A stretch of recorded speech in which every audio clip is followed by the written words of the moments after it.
Do you ever sit down to play a game and after, like, even just an hour on the sticks, you think, whoa, this is S tier.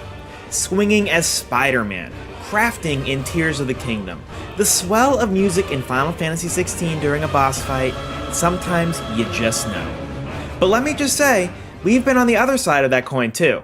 I took 2 steps into Redfall, looked at Gabe, and was like, this is a load of barnacles. So as the co-op bros, we're not here to make you wait until later in the video to know if Endless Dungeon is a banger co-op game or just another Redfall. I'll tell you right now, it is a banger, and we could feel that right away. But let me explain why it is, and then you can go convince your friends to play it with you. We will survive this. I'm putting that flamethrower. Okay, good call, good call. He's in, right? He's in? He's in. We just gotta survive now. For the most part, Endless Dungeon has a pretty straightforward time with ease of play. You have an optional tutorial at the start, but from there you have a by-the-books invite system, nothing for me to explain and nothing to call out. I'm also happy to report that in our time of playing we had 0 run-ins with bugs or server issues, so from our experience the game seems nicely polished. Where there is a little bit of controversy is in shared progression. The good news is that as of writing, the devs have cleaned this up entirely. Essentially 95% of the progression is shared, whether you're the host or not. That includes unlocked heroes, districts and maps, crypto keys, and library unlockables. The only thing that isn't shared are permanent weapon upgrades.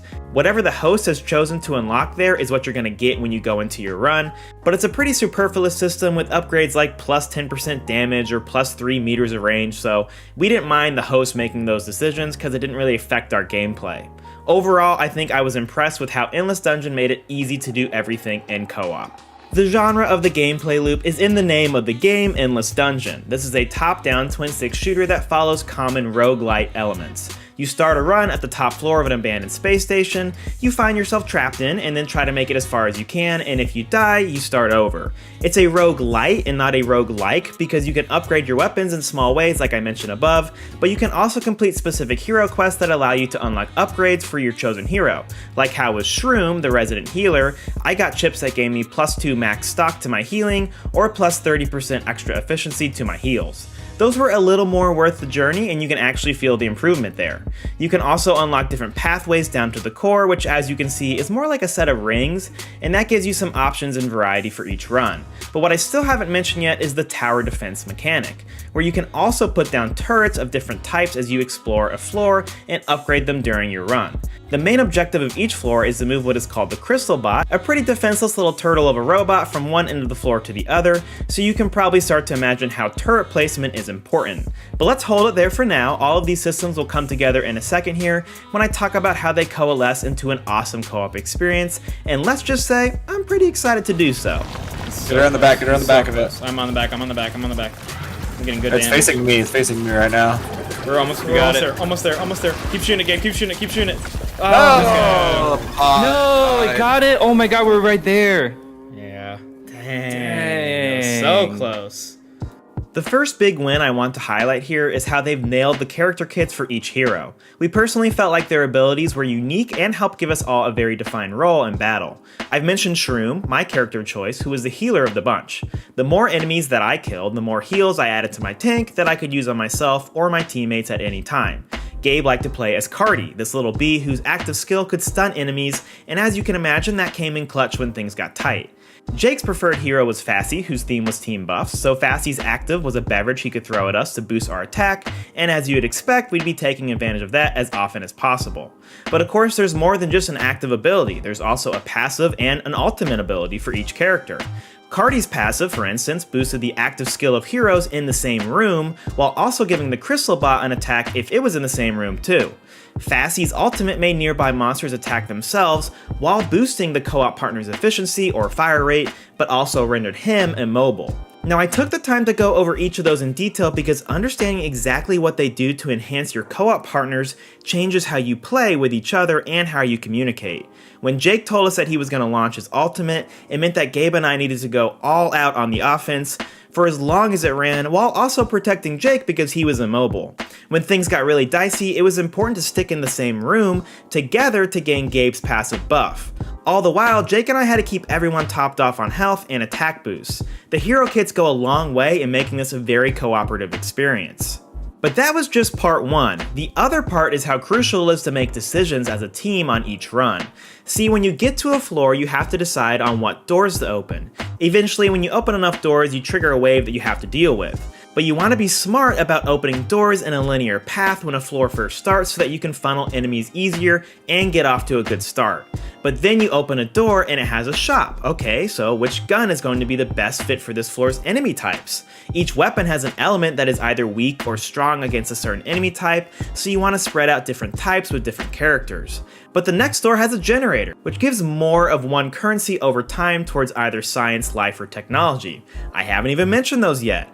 Each of those currencies allows you to either upgrade your character throughout a run, upgrade turrets throughout a run, or place more turrets overall. So there's yet another layer to the strategy. And look, I could keep going, but the point I'm trying to make is pretty clear. Each run requires you as a team to communicate and deliberate on what the most efficient and effective decision is to make on both an overarching run level strategy and an individual floor level strategy. Yeah, I got. Oh yeah, you the have 2 big guy. rooms now. I got a big guy. Jake's coming. Yeah, there's a. Oh my god, there's so many. I'm coming to help Jake. Now hold up, I'm not even done yet. We're not ready for the weaknesses in the system. My guy, I haven't even talked about the bosses yet. I won't spend too long on them because I don't want to spoil it for you guys, but I'll say this. They take everything I've described thus far and turn the dial up to 11. They require perfect precision in the use of hero abilities and communication between teammates. Each mechanically brings something entirely different from the other and is an absolute treat when you first walk in and begin to unravel the best pathway to success. They essentially were just the set piece that made us know that Endless Dungeon was truly something special. You got 1 bot. Nice. Here we go, boys. That was, I don't know if we could have possibly done that better than we just did that. Like the turret placement, the communication, the way we were like positioning ourselves, using all of our abilities, that was just perfection. It's professional, really. It was. It was Nothing but professionals. Okay, no fake out here, let's talk about the cons in the co-op system. What kind of boggles the mind is that as good a job as Amplitude Studios have done here to make a very compelling co-op system, they've left a lot on the table that could have wowed us.